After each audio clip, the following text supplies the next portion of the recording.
ఇస్తారు. లేనప్పుడు ఏం చేయాలి? ఇప్పుడు బేసిక్గా లేదు ఈ 2 చోట్ల కమ్మే కరెక్ట్ అనుకుంటే కనుక కమ్మకే ఇస్తారు. ఒక రకంగా అవమానించి పంపించారా కేసీఆర్ నాని టీడీపీ? నేను అట్లేమనుకోను. ఇది అవమానం కాదా నానికి? అది వీళ్ళు క్రియేట్ చేసేది. కానీ అతను రిలక్టెంట్గా చాలా రోజుల నుంచి ఉన్నాడు. ఎందుకని పార్లమెంట్ నియోజకవర్గం కమాండ్ అంతా నాకు ఇచ్చే అంటాడు ఆయన. పార్టీ ఎట్లా ఇస్తుంది?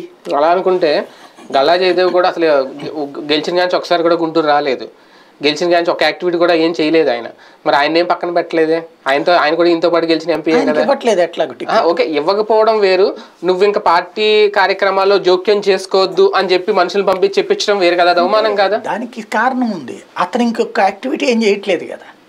ఇప్పుడు అతను ఇతనికి మళ్ళీ మిగతా వాళ్ళతో మాట్లాడుతుండటము, లేకపోతే ఇంకో కార్యక్రమాలు చేయడము, పార్టీ వ్యతిరేక కార్యకలాపాలు అతను ఏం చేయట్లేదు. ఇతను వచ్చేటప్పటికి చిన్ని అప్పచెప్పారు. ఇప్పుడు ఇతనే నేను చేయను అనేసాడు. 2 ఏళ్ల క్రితం ఏమన్నాడు? నేను పక్కకి తప్పుకుంటాను అన్నాడు. అన్న తర్వాత వాళ్ళు చిన్నిని పట్టుకొచ్చారు, చిన్ని చేత ఖర్చు పెట్టిస్తున్నారు. ఆ తర్వాత వచ్చి చిన్ని చేస్తే నేను ఇండిపెండెంట్గా చేస్తాను, నేను ఊరుకోను అంటే కొంచెం అంటే ఇప్పుడు చంద్రబాబు గారు మాట్లాడుతుంటారు కదా, లేకపోతే లోకేష్ గారు